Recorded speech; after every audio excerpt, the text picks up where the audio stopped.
It's a new year. Today is January 2nd. Yesterday was the first day of 2025. And we're going to have some cold weather on the East Coast. It's kind of starting today, and then it's supposed to be one of the coldest Januaries in like the last 10 years is what they're predicting right now. So we're going to have a stretch of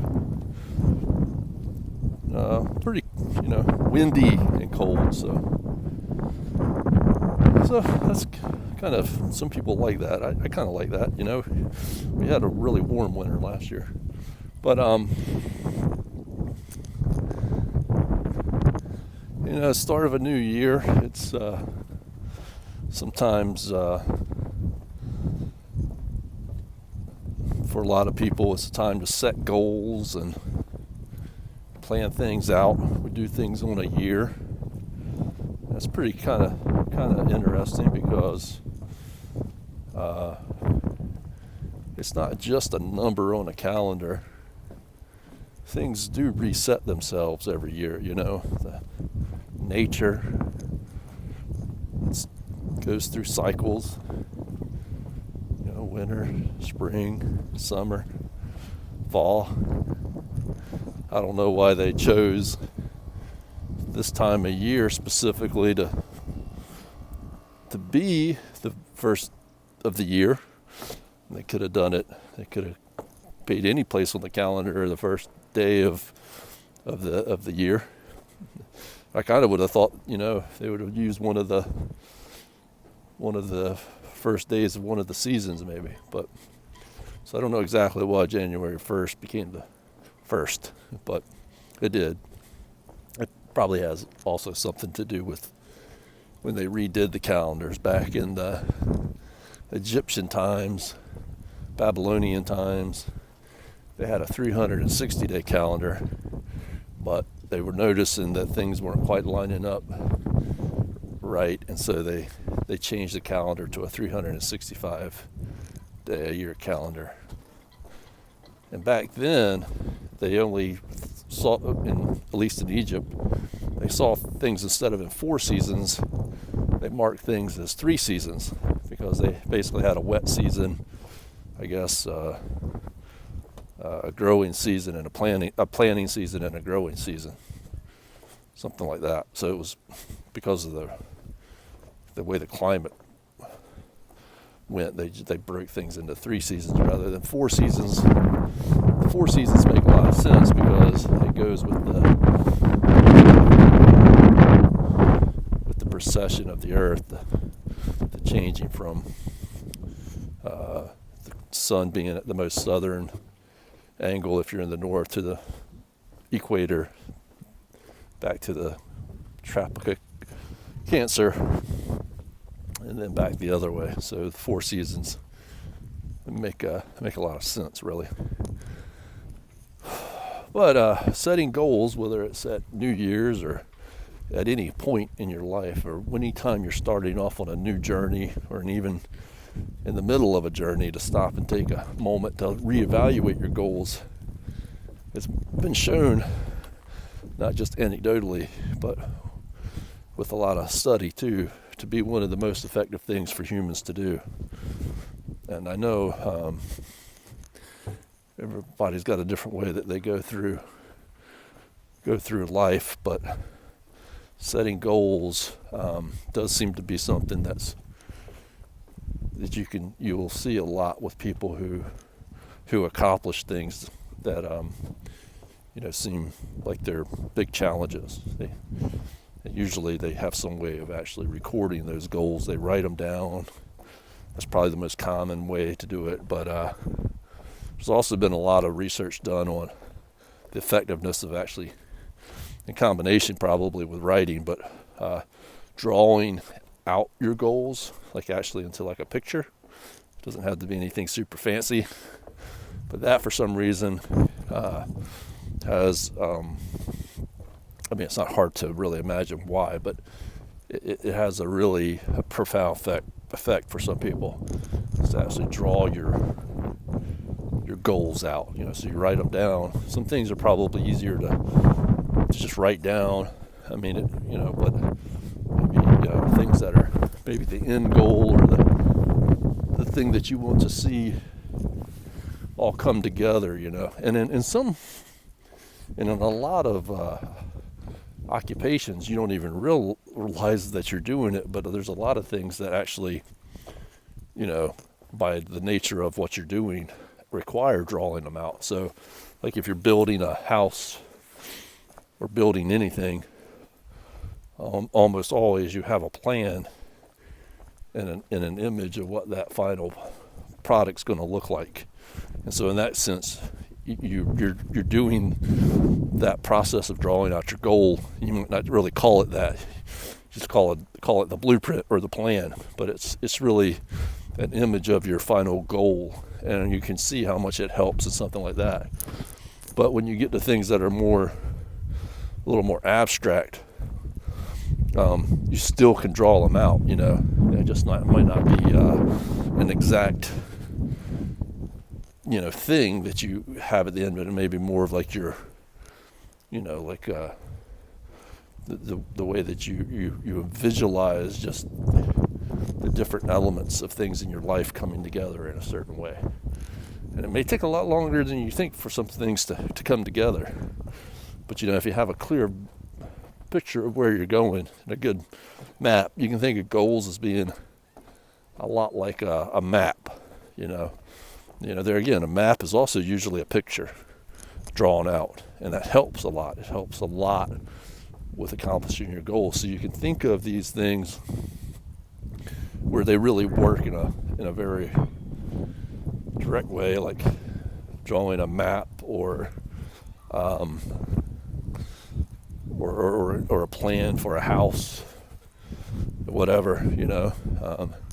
Maybe a drawing of maybe you're just designing a product or something like that, and you draw an image of what the product's going to look like at the end.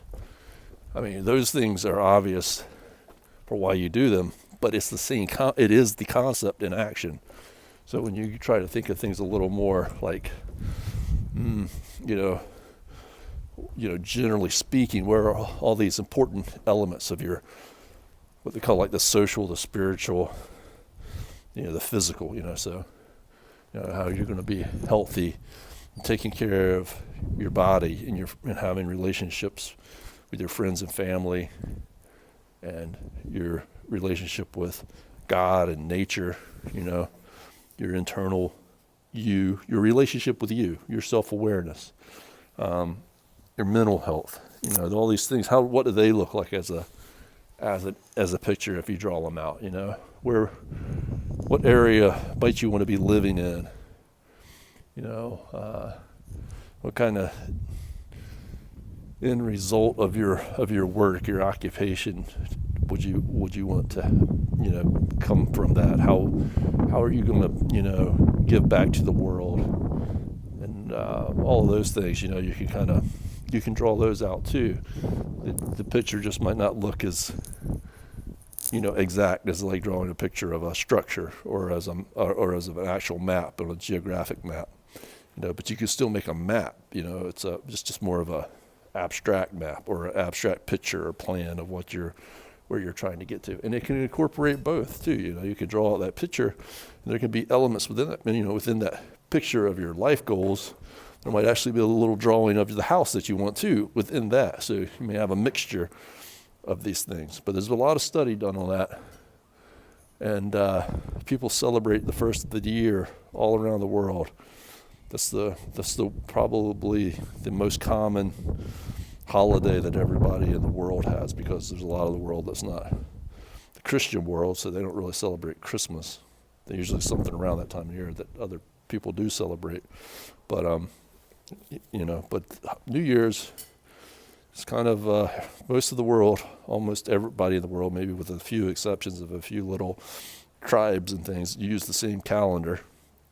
And so we mostly all have a celebration for the New Year. In China, they do something a little bit on a little different time frame for their New Year, or something similar to that. But they still recognize the first of the year on the calendar that we all use. So, and for a lot of people, it's just viewed as a new start. Putting away the past and starting new. That's a lot about what life is for, is moving forward. That's why we have forgiveness and all of those things. That's also why we don't, just stop once we accomplish one thing. Life is living. It's dynamic. It keeps going. So there is no real stop. So yeah, there's things about setting goals. Is this something you're not too young to learn at any point? It's a habit too. The goal setting and those kinds of things are actually good, what we call a good habit, a pattern that you create for yourself. You learn how to do it as a skill, and it's a huge, huge life skill, right at the top of the list of things that you can do. And I don't know, they don't really teach it well in school. It's something they should really teach it, because other civilizations did teach it, and we do teach it to some degree in our schools, but not. I don't know. It's just not taught the way. There is actually there's techniques for doing it, right? And it's been well studied. Very, very important. So learn to set your goals.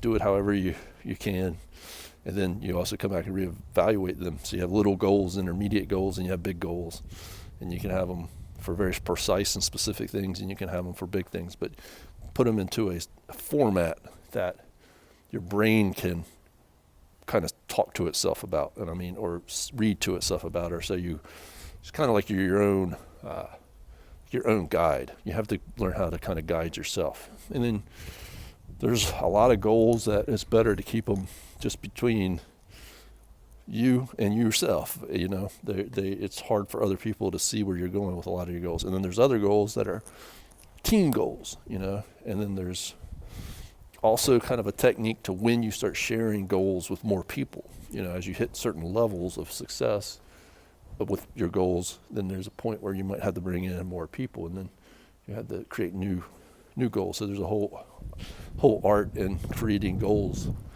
that are collaborative, meaning with other people. So, but it's just to get the concept in your head of how important goals are, and goal setting is, and for other people too. If you're ever a leader of another group of people, which at some point you will be, some way or another, whether it's in family or in business or in school or sports or whatever, you'll also have to. There's lots of things that make great leadership, but one of the biggest ones is clear goals. It's very hard for a team